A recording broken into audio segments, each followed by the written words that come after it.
Rabbi Yaakov Yisrael Twersky, he was the Rebbe of Milwaukee, and 2 months before he passed away, the rabbi was diagnosed with pancreatic cancer. Crazy story. And he realized that his end was near, and he went and he spoke to the doctors, and the doctor said, yeah, you have about 2 months left. And he went and he called his son, who was a rabbi and also a doctor, a medical doctor. He went to medical school. And he goes and he speaks over with his son his condition. And he says, the rabbi says, the father goes and says, the doctors want to give me chemotherapy. And from all my research, from all my asking around, I see it's not going to work. And he goes to his son and says, is it going to work, chemotherapy, or is it what I suspect, that it's not going to help? And the son, having a very hard time having this conversation with his father, he nodded in his agreement, and he says, based on his medical knowledge, his father already suffered irreversible damage, and the chemo was not going to work. So the father goes to his son, the doctor, and he says, if I take chemo, I'm going to suffer terribly from it, right? And Rabbi Twersky nodded again. Yeah, it's a very painful, therapeutic, way to go about doing things. Chemotherapy is not easy. It's very, very painful, very difficult. So the father goes, he says, you know what? It's not worthwhile. I don't want to go through it. He says, it's not going to help. I'm just going to end up suffering. I'm going to go and tell the doctors that I don't want any chemotherapy. I'm done. Just let it be.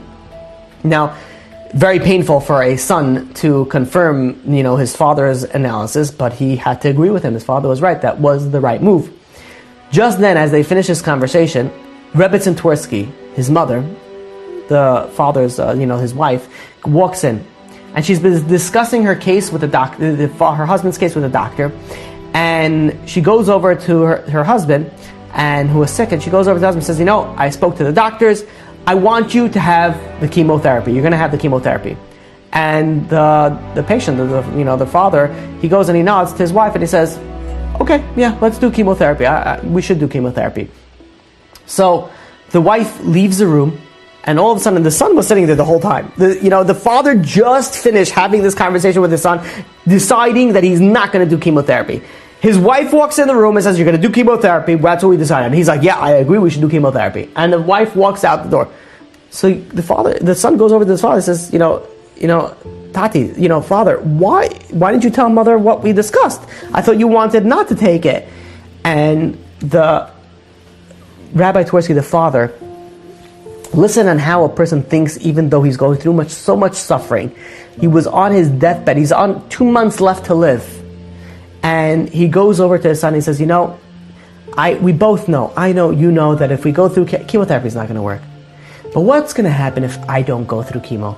If I don't do the therapy? Your mother will not forgive herself. She would always say, you know what? You will suffer so much guilt. You say, oh, if only I made him do chemotherapy, he would have been alive here today. And he says, I don't want her to suffer for that guilt. I'd rather go through the pain and suffering of chemotherapy, that my wife should not have that suffering, that pain, that guilt, that she will have to say, maybe I could have done something to keep my precious husband alive. So yes, we have to do our shidduch. By the way, look at the amazing, look at a marriage of what you think for somebody else. You think for somebody else and you don't think about yourself. We have to do our hishtadlut. We have to go to the doctors when we're sick. And we have to go and focus on the spiritual aspect of why we're sick. But sometimes, just sometimes, we have to put in another equation about what about the other people. Maybe if I go to the doctor, it's going to make my spouse, my children, my parents feel a little bit better. And for that, that's also a reason to go. Look at how powerful a person has to think. And each and every single one of us has to think about it in our own lives. This doesn't have to deal with only a life and death situation. How many things can we do that maybe if we switch it, maybe we can make it easier or just a little bit better for our spouse, our children, our partners, our students, anybody in any interaction that we have. There is so much that we could do